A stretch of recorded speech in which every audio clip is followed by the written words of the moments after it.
Hi everyone, welcome to ICA TV today. We're all in Wales, which was quite nice. I'm in West Wales and we've got Danielle who's in Newport Gwent. So that's right, same country, Yeah. It's nice, yay. And the internet's working today because it's not raining, yay, which is even better for me because don't know about you, my darling, but sometimes No, we've got air fibre. Oh, lucky girly. Lucky girly. No, we have the damp and dank things happen and then it goes, look, we're not working. So that's very cool, very cool.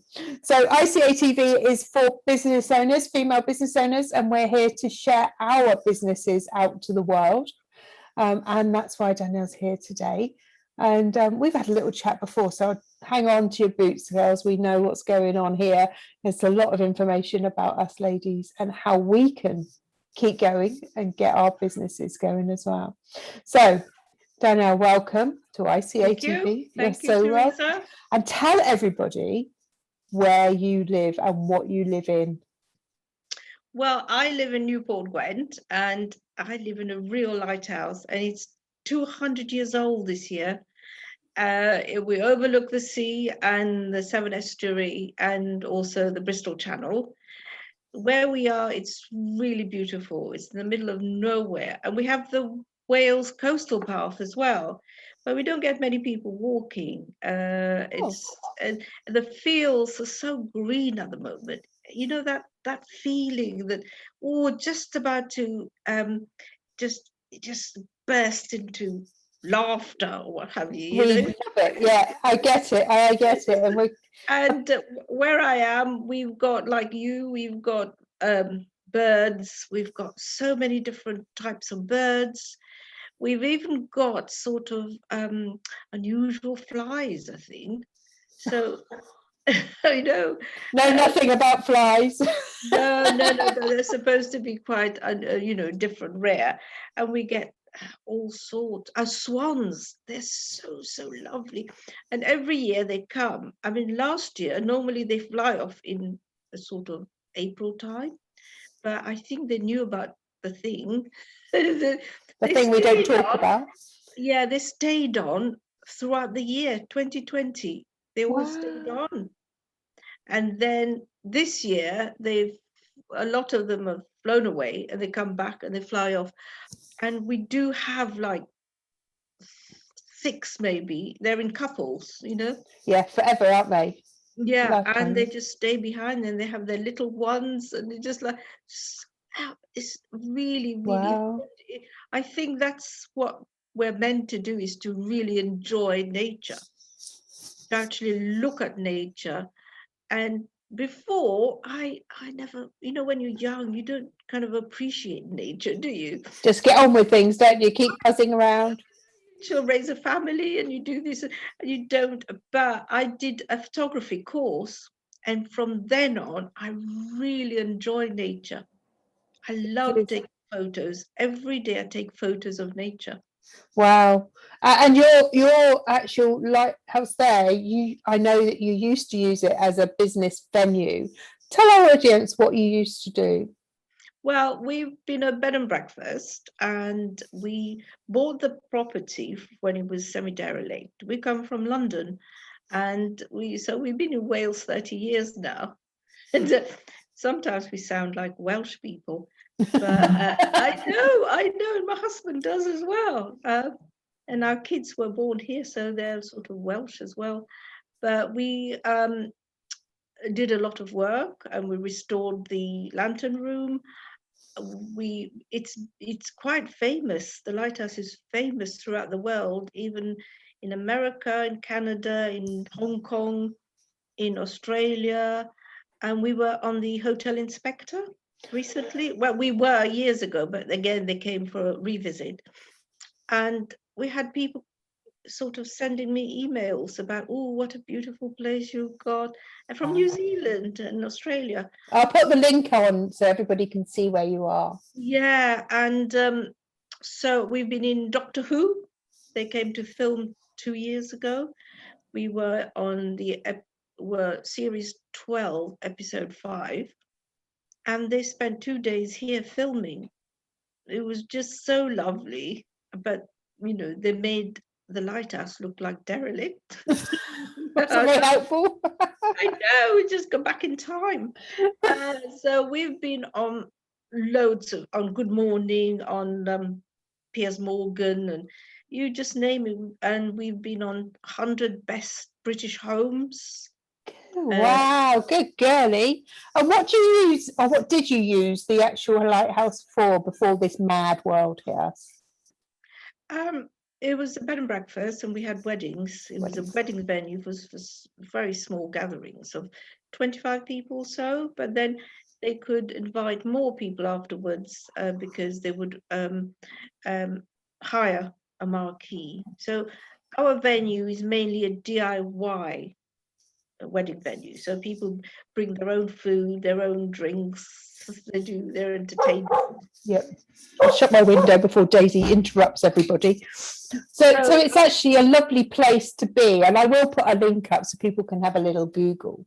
Yeah, it was, well, it still is, just surreal, because we come from London, and to come to this place and, to see cows walking about, it's the sound of cows. And I just love the cows. Every day I see them and they're just so beautiful.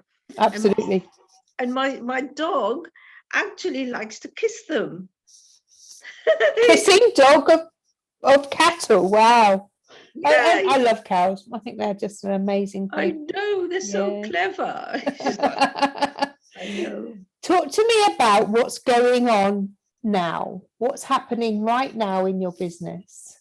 Well, we've been closed now for a year, and obviously no income coming in. The government has given us some money, and the local authority as well, but it's not really enough to sustain a big property. The fixed cost itself is quite massive. Not only that, it's 200 years old, so it needs a lot of maintenance. Keep going. Yeah. You have to keep going. But I didn't have to pay for cleaners. I didn't have to pay for gardeners. That was a bonus. We just let the garden go. But my husband would mow the lawn, But it's that, having challenging time, isn't it? Challenging for everyone, really. Yeah. And what you want to do now, are you going to reopen you said something about an outside venue, outside wedding? We bought a marquee last year during lockdown. We thought, ooh, that might work. So we bought a marquee. It's a big marquee that could seat 80 to 100 people. Wow, huge. Yeah, it is massive, but obviously with COVID, you can only have 30 people, at the most, I think, at the moment. But the legal ceremony must take place in a house or in a building, and so for the time being, the people coming to get married here will have to go to the registrars to do the legal ceremony. But what I'm thinking of is we could get a pagoda and get that registered so they can get married here. Because with the registrars, they want to have social distancing, but we can't do that here inside. We can't do. Yeah. So is it actually thinking your way round that challenge, isn't it? Yeah. And I think we're, as women, and I'm going to put another stake in the sand, because as women, we are very good at this. We're very good at finding a challenge and then overcoming it. I'm generalizing, obviously. There's some of us who aren't good at that as well. But I think on a general term, if we want something to happen, we will make it happen. Oh, gosh, yes. I mean, look at people who've lost their husbands, women who've been left behind by their husbands, and they've got children to bring up, and they have to go to work and raise the children. It's we are sturdy, and we're looking at different ways all the time to resilience. I think the word is out there now. I think the majority of women are resilient, and they look after their families. They're caring. So I agree. I think that's why whoever is up there made us. Yeah. We're going to take over that damn world one day, and we are working our socks off to do so. As we're talking about women, one of the things in ICA we're working on, and probably next year, is something called Women of the 21st Century.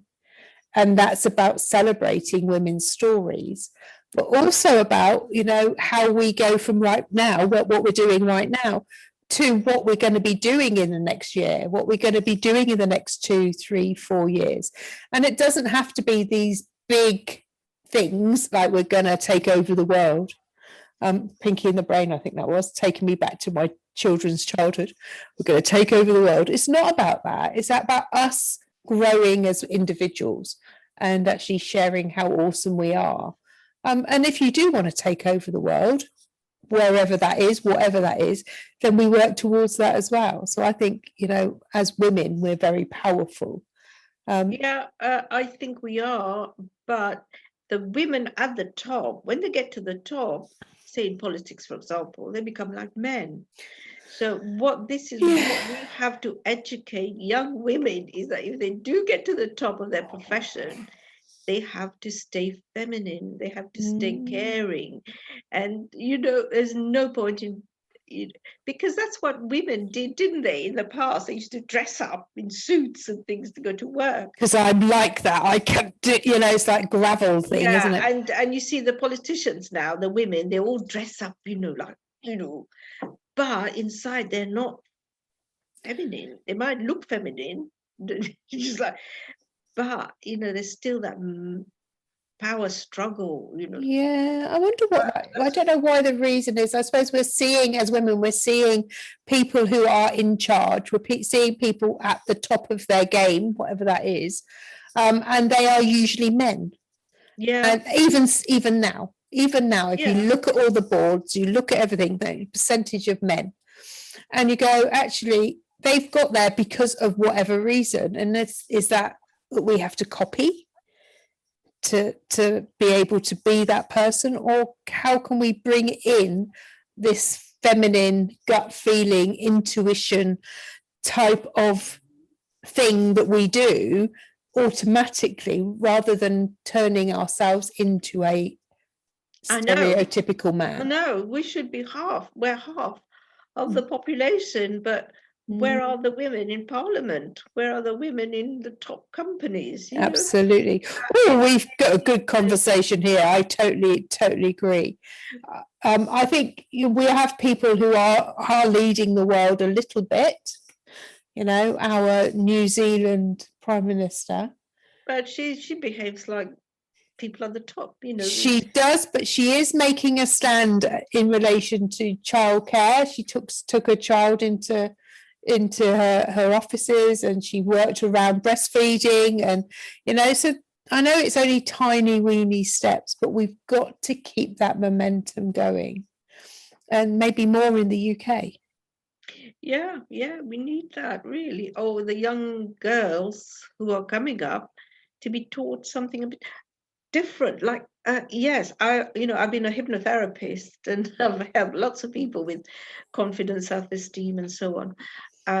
But a lot of women, young women now, because of all Facebook, Instagram, TikTok, they just haven't got the self-esteem and the confidence, So I think the young people should really be taught, because they're not taught about emotions. They go to school, get A levels, and become, go to university and so on. But we're not taught about these emotions, about traumas and such like. Well, we taught. I wasn't taught. Literally taught about it. Yeah, but we know these things. So we weren't taught, but maybe we are more confident than other people. A lot of young kids are not. I think we were growed up in a different world, where we didn't have this constant social media battle where everything's perfect. And, I can't even put a filter on my phone. I don't even know how to do it. So, but, but everybody looks beautifully smooth. Yeah, well, this is it. no crow's feet, no baggy eyes, their hair is coloured to the, everything's perfect in somebody's eyes. And I think we were lucky that we weren't growed in that time. Yeah, I think that's another solution is to have classes for young women, young women to talk about self-esteem, because it's really lacking, I think. I've got a niece, she's 60, she's not 16 yet, but it's all, she's on Instagram and I don't think the platforms are particularly a negative, just because it's Instagram, because of that. I just think that we as teachers, grown-ups, have a responsibility to round our young people. So yes, the TikTok, the Instagram, the filtering, all that happening out there. However, to have somebody else's opinion that's different to that, so it makes them think, and to able, the old topic this, but I was grown up by a mum and dad, and this is a bit controversial out there. My mum and dad stuck it out. However hard it was, they stuck it out. And I'm not dissing divorce or whatever, been there, done it, and I definitely bought that T-shirt. But actually, they told me the truth. If I was being a brat, and I probably was a child, they told me. And they didn't expect that behaviour. It wasn't shut up and eat up. It wasn't that at all.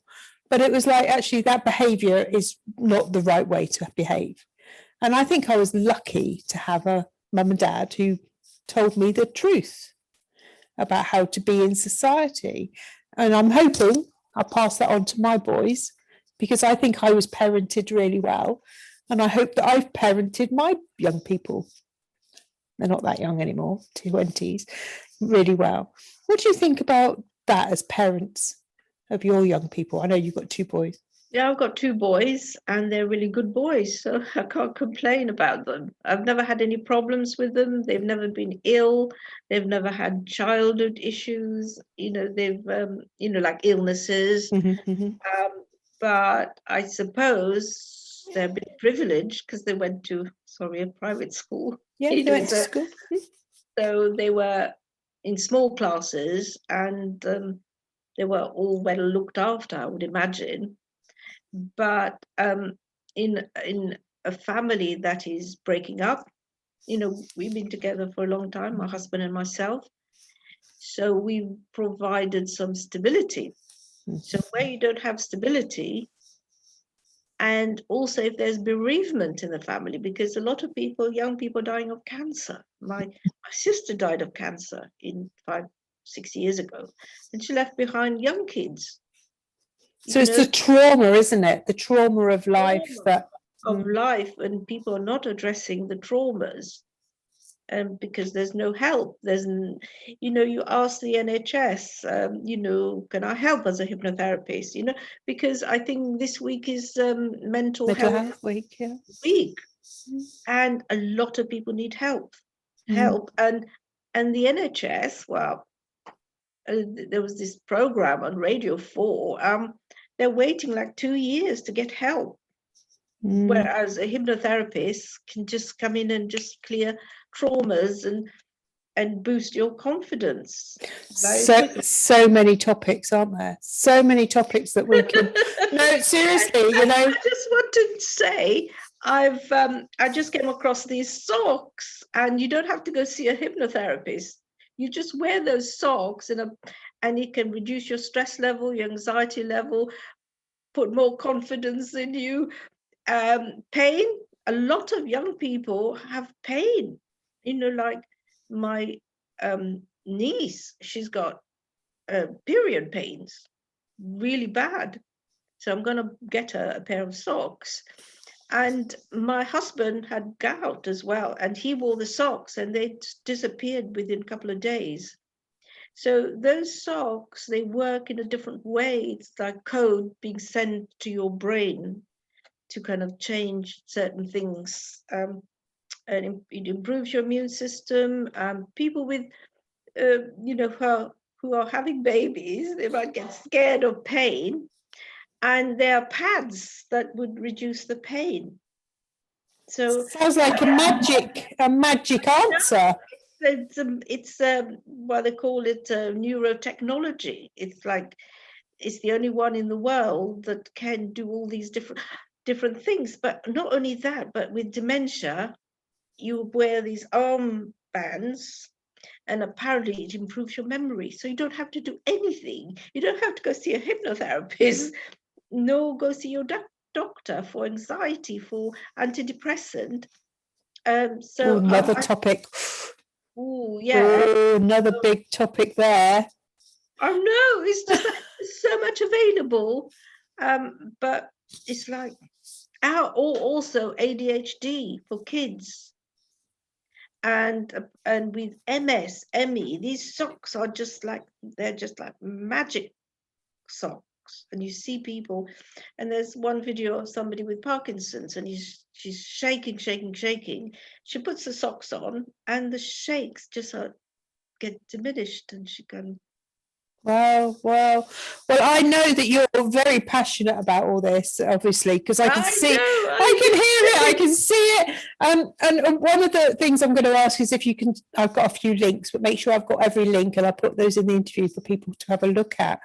But one of the topics, we just chatted about how women find it. One of the things that we do is look for results, look for things to do. We're not all of us, some of us are, but not all of us sort of sit back and wait for it to happen. So you've had a challenge in your business, as in the C word that we're bandering around, and your business has had to close because of that. So rather than sitting and, painting your toenails, darling, you've gone and looked out for something else. I didn't paint my toe or nails during the whole time. Yeah, the whole time. No nail varnish. No. That's awesome. But you've actually gone out and looked for another thing to do, and you fell in love with these Vox socks. Yeah, I am actually. I'm going to spread the word. But another sideline is I used to do UFO conferences. So oh my word, I've just got another line. Yeah, so again, not sitting back and waiting for anything to happen. No, I did that before the C thing. It was in 2019. I had 2 conferences there, and they were just amazing. It was different, and it was the buzz and so on. But this year, my conference, I've decided not to go ahead because it's virtual, and I think people just sit in front of a laptop all day is a bit odd. And also people don't want to do that. They want to mix and be with people and talk to them and even hug them. I don't know. God forbid. I think we're allowed to hug in England from Monday. Is it? I think there was something happening. Mr. Boris was saying there's something that they can start hugging. And like going out for a meal, because I used to have sort of meetings with women in a pub regularly, so we used to do it every couple of weeks. We'd have, but that's been missing. Like this connection. Connection is a very big topic, isn't it, at the moment? So within our businesses, there is this wanting to belong, and whether that's wanting to belong as a family member or as a business, it's really important for us. And social media or Zoom or any other product out there where we can talk on has been a lifesaver for a lot of people. Absolutely. Oh, and another thing I did was during lockdown, I did voucher. Voucher? Oh yeah, I've heard of voucher. Yeah, I did intolerance testing for voucher. Goodness me. So that does put that full stop, as in the fact that you have not sat back. No, I was really busy during last year and everyone was sort of worried about this. I was busy doing my testing, I just think that's awesome. I just think it's amazing the fact that we can be so resilient and so out there changing our tact because something has come in the way, rather than building that wall and saying, I can't do. Yeah, this is it. You just, because my husband, we've been, in lockdown for over a year, but he's still doing his DIY. Still doing stuff.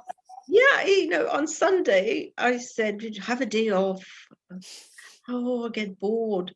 I think it's because we've been in business for so long and always busy that you just can't give up. You're just like, I don't think we should give up. no, this is it. Even, I saw these two ladies in France on a video. One was 103, and the other one 83. And they were both running shops, like one was like a bistro, the other one was selling cakes. Yeah, I think it's the way to go. I think these two women, I thought, wow, I'd like good to on them. Yeah. So if we're well enough to keep going, and not just our mind, our body doesn't decide to, not be happy. But we can also are lucky enough nowadays to have different things to make sure that we're well. I'm going to say weller, which isn't the right word. Well, longer in our lifetime. I think that's the crux of the matter, really, because when men retire, they used to retire at 65, then they will die the following year or the 2 years afterwards. It's because there's nothing to replace their work. Replace that and their brain and their energy and their excitement and their all that. Absolutely. The other thing I do as well. Oh my gosh! I'm an essay. I'm a supporting artist. Oh, tell me about that. As a supporting artist, you're an extra in films and TV series.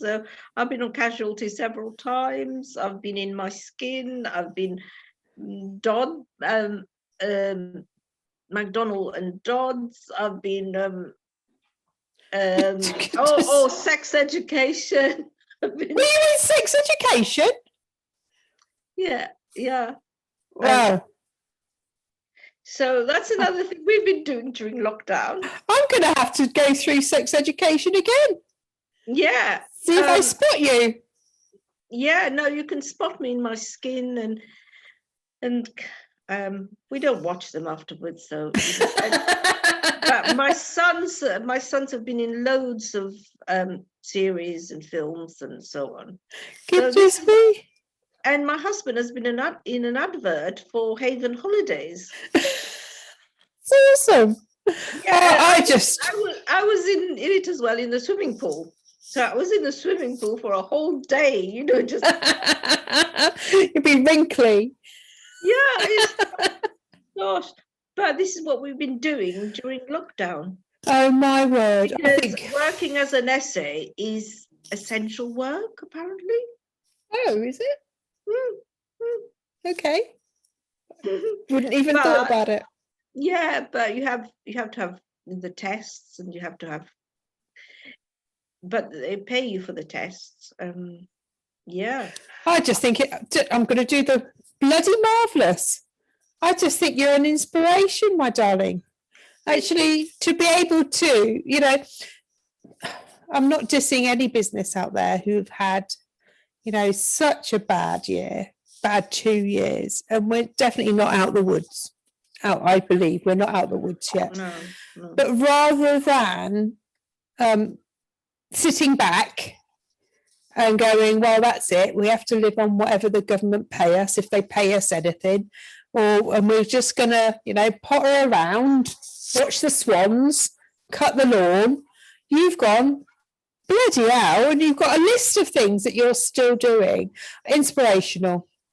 Totally inspirational.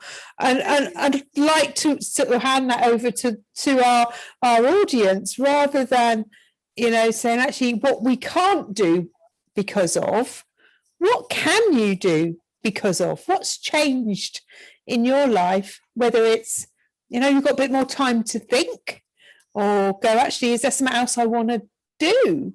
Rather than going, oh, well, I'm doing the, oh, woe is me. It's very easy to do. I think a lot of people think too much, instead of saying, yes, I'll do it. Just get on with it. Yeah. And they don't. It's like, oh, this or that. Just in case that might happen. This might not happen. Yeah. Yeah, I just do it. Just do it. We'll leave it on that note, my darling. Absolutely. So if you're out there watching our amazing interview, so I just like to say, I've been reading Philip Pullman's Jesus, the twin Jesus.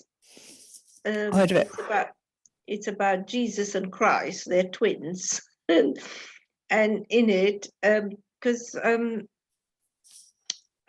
don't read the Bible that much. I'm not a Christian, but I like sayings from the Bible, and so on. But in the book itself, because Jesus was saying to people, don't commit adultery, just don't do it. Don't commit sins, just don't do it. Just don't do it. So we're on the other side. So I'm not sure if adultery and sins is in my list, but if you've got an opportunity to do something, maybe not adultery. Do good things. Do good things. Yeah, don't do everything. Just do good things, and actually get off our butt and do something good. Yeah. Oh, love it. That's going to be fab. I love it. Thank you so much for joining us today. Thank you, Teresa. I loved it. Absolutely loved it. And if you're out on ICA TV land, if you want to come and have a chat with me, we cover, as you can see, so many different subjects, so many different topics. And if you've got a different story, if you've got a business to share, if you just want to come and enjoy a chat with me, and we will share what you have to say out to our ICA TV. So really, I want to write an ebook now about IBS. So another thing to do is that you just saying yes, I'm going to do that. I'm going to do that. IBS. I've been meaning to do that because there's so many people with IBS, and what's that got to do with stress? I totally understand. We'll look out for the book. Absolutely. Let us know when it's there and we'll do that for you. We'll share it out. I wish I could have the time to paint as well.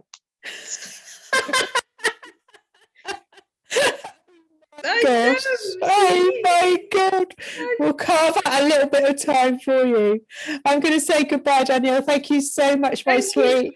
Bye to ICA TV land. Lovely, lovely people. If you want to have a chat. Send me a link about your retreat and so on. I will, my sweet. We'll do that. Thank you so much. Take care, everyone out there. And we'll speak to you in a bit.